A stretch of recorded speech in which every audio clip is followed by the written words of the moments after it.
Honey റോസിനെ വളരെ മോശമാക്കുന്ന രീതിയിൽ, അതുപോലെ ലൈംഗികപരമായിട്ട് മോശമാക്കുന്ന രീതിയിൽ അങ്ങനെ എന്തെങ്കിലും വിമർശനം താൻ ചെയ്തിട്ടുണ്ടെങ്കിൽ, അങ്ങനെ മോശമായ എന്തെങ്കിലും ചെയ്തിട്ടുണ്ടെങ്കിൽ താൻ വിചാരണ കൂടാതെ തന്നെ ജയിലിലേക്ക് പോകുവാനായിട്ട് തയ്യാറാണ് എന്നാണ് ഇപ്പോൾ രാഹുൽ ഈശ്വർ പറഞ്ഞിട്ടുള്ളത്.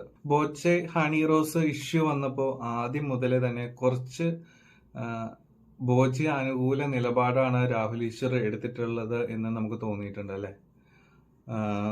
അദ്ദേഹം ബോച്ചെ അനുകൂലിക്കുന്നുമില്ല, പക്ഷേ എന്തോ ഹണി റോസിനെ ഒരു കുറ്റപ്പെടുത്തിയ രീതിയിൽ അദ്ദേഹം സംസാരിക്കുന്നുണ്ടെന്ന് നമുക്ക് ആദ്യം മുതലേ തോന്നുന്നുണ്ട്.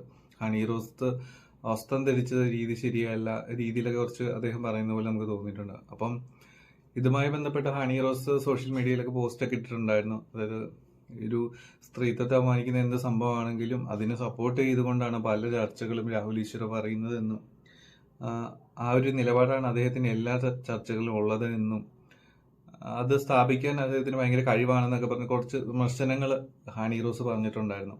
അപ്പോൾ കഴിഞ്ഞ ദിവസം രാഹുൽ ഈശ്വറിന്റെ ഈ പ്രവൃത്തികളിൽ തനിക്ക് മാനസികമായി തന്റെ കുടുംബത്തിനൊക്കെ പ്രശ്നം ഉണ്ടാക്കിയതിന് കേസും കൊടുത്തിട്ടുണ്ട്.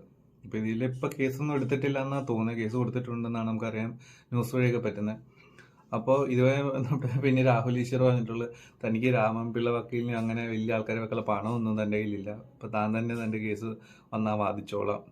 അതുപോലെ തന്നെ ഇപ്പൊ പറഞ്ഞിട്ടുള്ള രാഹുൽ ഈശ്വർ എന്തെങ്കിലും ലൈംഗികപരമായിട്ട് സെക്ഷുവലി എങ്ങനെ അബ്യൂസ് ചെയ്യുന്ന രീതി, മോശമാക്കുന്ന രീതിയിൽ ഹണി റോസിനെ പറ്റി പറഞ്ഞിട്ടുണ്ടെങ്കിൽ ഒരു വിചാരണയും കൂടാതെ ഞാൻ വേണ്ട ജയിലിലേക്ക് പോയിക്കോളാം എന്നാണ് രാഹുൽ ഈശ്വർ പറയുന്നത്. അപ്പോൾ മുമ്പും അമല പോളിന്റെ വസ്ത്രത്തെയും ഈ രാഹുൽ ഈശ്വർ അപമാനിച്ചിട്ടുണ്ട്. അദ്ദേഹം പറയുന്നതാണ് അമല പോളിന്റെ വസ്ത്രത്തെയും ഞാൻ അപമാനിച്ചിട്ടുണ്ട്. ഇപ്പോൾ ഇന്ത്യയിൽ ഇപ്പോൾ ഗാന്ധിജീനെയും മദർ തെരേസനെ വരെ ആളുകൾ കുറ്റം പറയുന്നുണ്ട്, അല്ലെങ്കിൽ വിമർശനം പറയുന്നുണ്ട്. അപ്പോൾ ആരും ഒരു വിമർശനം പറയുന്നതിന് അതീതരല്ല, എല്ലാ അഭിപ്രായം തുറന്നു പറയാനായിട്ട് കഴിയും. ആ രീതിയിലാണ് അദ്ദേഹം ഇപ്പോഴും നിലപാട് തുടരുന്നത്. അപ്പോൾ അതുപോലെ തന്നെ ഇപ്പോൾ ഹണി റോസിന്റെ കുടുംബത്തിന് ഇപ്പോൾ തന്റെ വാക്കുകൾ എന്തെങ്കിലും ബുദ്ധിമുട്ടുണ്ടായെങ്കിൽ ഖേദം അദ്ദേഹം പ്രകടിപ്പിക്കുകയും ചെയ്യുന്നുണ്ട്. അതുപോലെ പറയാണ്, പക്ഷെ എന്ന് കരുതി താൻ പറഞ്ഞ കാര്യങ്ങളിൽ നിന്നൊന്നും വിട്ട് നിൽക്കുന്നില്ല. ഹണി റോസിന്റെ വസ്തുത ശ്രദ്ധിക്കേണ്ടത് തന്നെയാണ്, അത് തിരുത്തേണ്ടത് തന്നെയാണെന്നാണ് രാഹുൽ ഈശ്വർ ഇപ്പോഴും പറഞ്ഞുകൊണ്ടിരിക്കുന്നത്. എന്താണെങ്കിലും രാഹുൽ ഈശ്വറിനെതിരെയും ഹണി റോസ് കേസുമായി മുമ്പോട്ട് പോയിക്കൊണ്ടിരിക്കുകയാണ്. ഇതിൽ കേസൊന്നും ഇപ്പൊ ഇതിൽ നിലവിൽ ഇതുവരെ കേസൊന്നും ആയിട്ടില്ല എന്ന് തോന്നുന്നു. അതുപോലെ തന്നെ രാഹുൽ ഈശ്വർ മുൻകൂർ ജാമ്യവും എടുത്തിട്ടുണ്ട്, തേടിയിട്ടുണ്ട് എന്നൊക്കെയാണ് തോന്നുന്നത്. മുൻകൂർ ജാമ്യാപേക്ഷ കൊടുത്തിട്ടുണ്ട് എന്നാണ് തോന്നുന്നത്. എന്താണെങ്കിലും ഈ ഒരു ബോച്ചെ ഹണി റോസ് ഇഷ്യൂ ഒരുപാട് ആളുകളെ ബാധിച്ചു എന്നുള്ളതാണ്.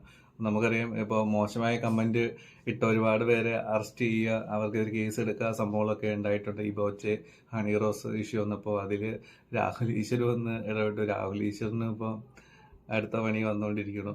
അങ്ങനെ കുറെ അധികം ഇഷ്യൂസ് ഇതിൽ വന്നിട്ടുണ്ട്. അപ്പൊ ഇപ്പോഴും ബോച്ചെ ഒരു അനുകൂല നിലപാട് നമ്മളും പറയാൻ ഒരിക്കലും കഴിയില്ല. കാരണം അത് നമ്മളെ കുട്ടികളൊക്കെ ഇത് കാണുമ്പോൾ എന്താ അദ്ദേഹം ചെയ്ത ജീവകാരുണ്യ പ്രവർത്തനങ്ങളൊക്കെ നമ്മൾ എപ്പോഴും ഓർക്കപ്പെടുന്നുണ്ട്. അതിന്റെ പേരിൽ അദ്ദേഹത്തെ ഓർക്കാനാണ് നമുക്കൊക്കെ ഇഷ്ടം. അല്ലാതെ ഈ ഡയലോഗ് അടിക്കുന്നതിലോ അല്ല, അത് അടിക്കുന്ന ഡയലോഗുകൾ ഈ ഒരു ഡബിൾ മീനിങ്ങിൽ മാത്രം പറയുമ്പോഴാണ് ഒരു പ്രശ്നം എന്ന് പറയുന്നത്. കാരണം നമ്മളെ കുട്ടികളൊക്കെ എന്ത് ഒരു സംഭവമാണ്, നമ്മുടെ ഒരു കൾച്ചറുണ്ട്, ആ ഒരു കൾച്ചർ ശരിക്കും നശിച്ചു പോകുന്ന ഒരു അവസ്ഥയായി ഇങ്ങനെ ഒരു ഡയലോഗുകൾ, അതൊരു ഹീറോയിസം പോലെ മാറുമ്പോൾ ശരിക്കും പറഞ്ഞാൽ ഒരു നല്ലൊരു പ്രവൃത്തിയായിട്ട് തോന്നുന്നില്ല. നമ്മുടെ തലമുറയ്ക്ക് വേണ്ടിയിട്ട് കാട്ടി കൊടുക്കാൻ പറ്റുന്ന ഒരു നല്ല ഒരു സംഭവമായിട്ട് തോന്നുന്നില്ല. എന്താണെങ്കിലും നിങ്ങളുടെ അഭിപ്രായങ്ങൾ കൂടി കമന്റ് ചെയ്യുക. അടുത്ത വീഡിയോയുമായി വരാം. Take care, bye bye.